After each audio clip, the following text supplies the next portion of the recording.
Secretary గారికి, ప్రజలందరికీ, ముఖ్యంగా చాలామంది ఆటో డ్రైవర్స్ అందరూ వచ్చారు. అందరికీ ముఖ్యంగా నమస్కారాలు తెలియజేసుకుంటున్నాను. ఈ కార్యక్రమం రాష్ట్ర వ్యాప్తంగా మనం నిర్వహించడం జరుగుతుంది. మనకి అన్యాచురల్ డెత్ అంటే అకారణ మరణాలు చూసినట్టయితే అత్యధికంగా ఇది జరగడానికి కారణం కేవలం రోడ్ యాక్సిడెంట్స్ మాత్రమే. అందులో కూడా మనం చూస్తున్నట్టయితే రోడ్ యాక్సిడెంట్స్ లో చనిపోయే వాళ్ళు ఎక్కువ మంది మంచి పనిచేసే వయసు 20 నుంచి 50 సంవత్సరాలు వారు ఎక్కువ మంది దీనికి బలైపోతారు.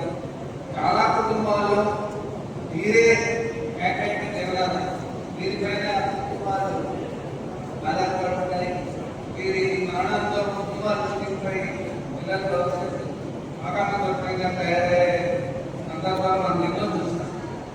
కాబట్టి దీన్ని మనం ప్రయారిటీగా తీసుకుని ఇది ఒక ఉద్యమంగా మనం చేపట్టి మరణాలు నియంత్రించాల్సిన అవసరం ఎంతైనా ఉంది. మనం చూసుకున్నట్టయితే అత్యధికంగా చనిపోయేవాళ్ళు, రోడ్ యాక్సిడెంట్స్ లో చనిపోయేవాళ్ళు, బైక్ రైడర్స్, బైక్ మీద వెళ్ళేవాళ్ళు ఎక్కువ చనిపోయిన వాళ్ళు ఎక్కువ మంది ఎవరంటే బైక్ చేశారు. కాబట్టి తప్పకుండా హెల్మెట్ ధరించండి. చాలా వరకు మనం మరణాలు నివారిస్తున్నాం. కానీ తర్వాత ఎక్కువ మంది చనిపోయేది రోడ్ యాక్సిడెంట్స్ లో ఏ వాహనం నడిపిన వాళ్ళు, రోడ్డుపై నడుచుకుని వెళ్తున్న వాళ్ళు చాలా మంది చనిపోతున్నారు. అది కేవలం డ్రైవర్స్ యొక్క నిర్లక్ష్యం మాత్రమే. కాబట్టి ముఖ్యంగా heavy vehicle drivers, auto drivers, car drivers అందరూ కూడా మనకి పాదయాత్రకి రోడ్డుపై నడిచే అవసరం ఉంది. తర్వాత వాళ్ళే ముందు తర్వాత అది దృష్టిలో పెట్టుకుని అందరూ సేఫ్ అండ్ డిఫెన్సివ్ డ్రైవింగ్ చేయాలని ఆశిస్తున్నాం.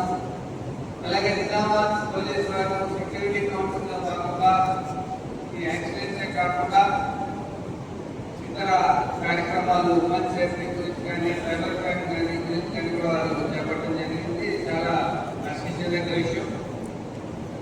మనం ఇప్పుడు చిన్న చిన్న దొంగతనాలన్నీ చాలా వరకు జరిగినా కూడా వెంటనే జరుగుతున్నారు. ఇప్పుడు ప్రధానంగా మనకి ఈ రోజున చుట్టుపక్కల సమస్య సైబర్ నేరాలు.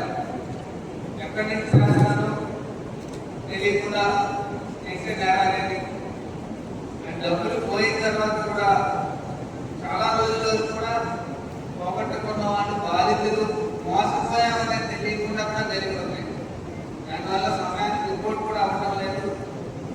దీనిపైన అవగాహన కలిగించడం అందరికీ ఎంతైనా అవసరం. ఇందులో సెక్యూరిటీ కౌన్సిల్ వాళ్ళు దాన్ని చేపట్టి అవగాహన కార్యక్రమాలు ఇళ్లలోకి తీసుకెళ్లాలని ఆశిస్తున్నాం. ఈ కార్యక్రమం చేసిన నిజామాబాద్ పోలీసు వారికి ధన్యవాదాలు తెలియజేస్తున్నాం.